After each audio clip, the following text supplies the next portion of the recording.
लोग पढ़ने जा रहे हैं first chapter chemical reaction and chemical equation. तो हम लोग इसमें पढ़ेंगे type of chemical reaction.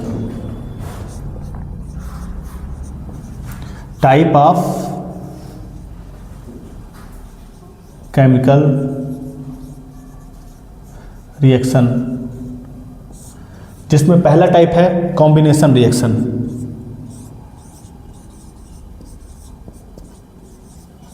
Combination reaction.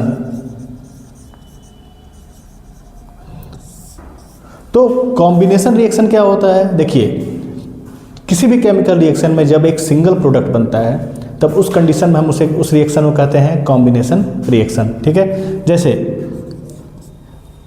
ए कोई आइटम है, बी दूसरा आइटम है, आपस में दोनों कंबाइंड हुए और एक सिंगल प्रोडक्ट फॉर्म किए ए बी। ठीक है, तो A B is a single product. इस कंडीशन में जो रिएक्शन होता है इसे हम कहते हैं कॉम्बिनेशन रिएक्शन। आपको एग्जांपल देके बताता हूं। जैसे एक नॉर्मल रिएक्शन है, वाटर के फॉर्मेशन में हाइड्रोजन और ऑक्सीजन पार्टिसिपेट करते हैं, फिर एक दूसरे से कंबाइंड होते हैं तो फॉर्म करते हैं वाटर।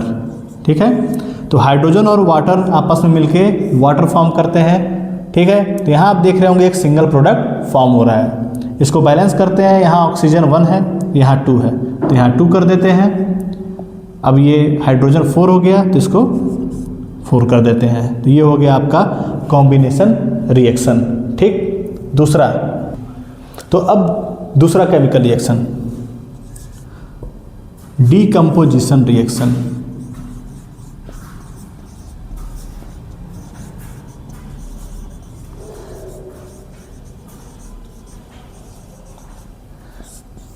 देखिए, डीकम्पोजिशन नाम से पता चल रहा है डीकम्पोजिशन। देखिए, डीकम्पोजिशन रिएक्शन में क्या होता है कि कोई एक कंपाउंड होता है जिसको हम हीट करते हैं तो वो 2 और मोर अदर कंपाउंड में ब्रेक हो जाता है। जैसे कि आप calcium carbonate CaCO3, calcium carbonate का फार्मूला होता है CaCO3।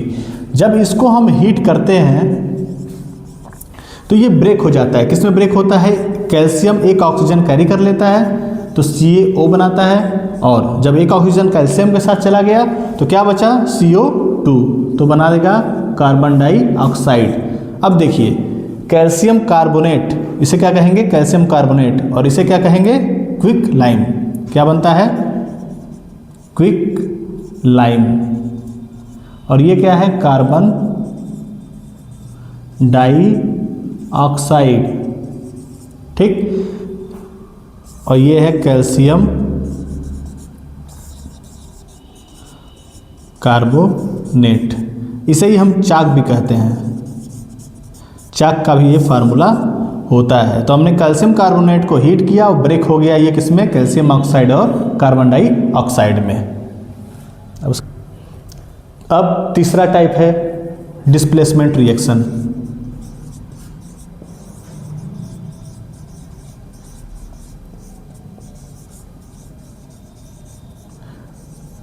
देखिए, डिस्प्लेसमेंट रिएक्शन में क्या होता है कि जो मोर रिएक्टिव एलिमेंट होता है, ठीक, वो क्या करता है? लेस रिएक्टिव एलिमेंट को डिस्प्लेस कर देता है अपने पोजीशन से। जैसे जिंक प्लस सल्फ्यूरिक एसिड।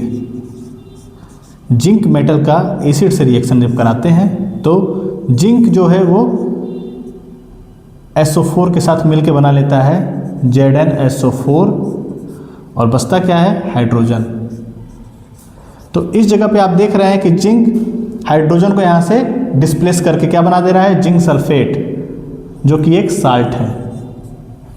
और ये क्या है? Metal, zinc metal. और ये क्या है? Sulphuric acid.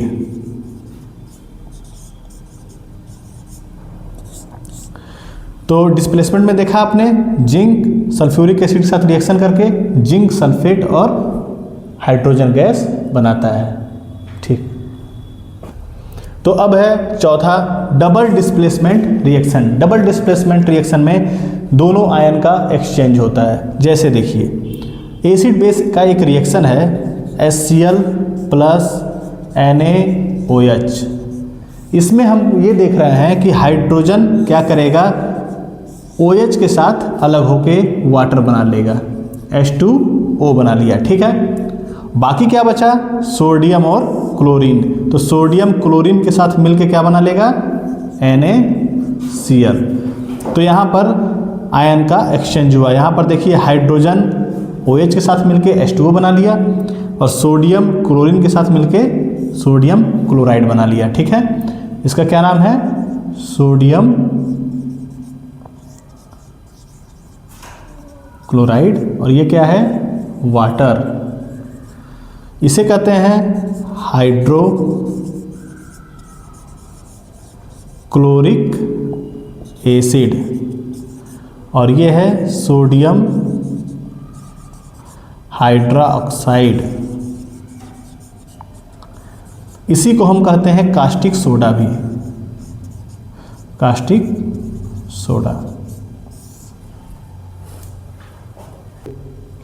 अब पांचवा टाइप, पांचवा और लास्ट, ये है आपका रेडॉक्स रिएक्शन।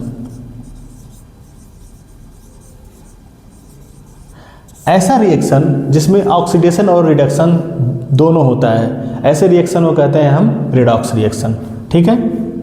तो इसमें हम एक एग्जांपल लेते हैं, CuO कॉपर ऑक्साइड जब रिएक्ट करता है हाइड्रोजन के साथ, तो देखिए यहाँ क्या होता है, हाइड्रोजन का ऑक्सीडेशन होता है और कॉपर का रिडक्शन होता है। क्यों, क्योंकि ये जो ऑक्सीजन है वो हाइड्रोजन के साथ मिलके वाटर बना लेता है, और जब ऑक्सीजन हाइड्रोजन के साथ हो गया तो क्या बचा, कॉपर बचा। तो यहाँ पर कॉपर अलग हो जाता है। तो कॉपर ऑक्साइड से कॉपर का बनना, क्योंकि ऑक्सीजन का यहाँ क्या हो रहा है, रिमूवल हो रहा है, रिमूवल ऑफ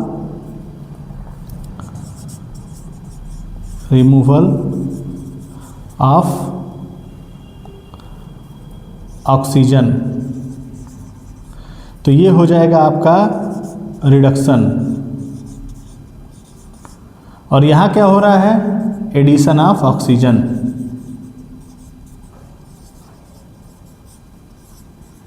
तो ये होगा आपका ऑक्सीडेशन। तो ये हो गया आपका पांचवा और final redox reaction. Thank you, have a nice day.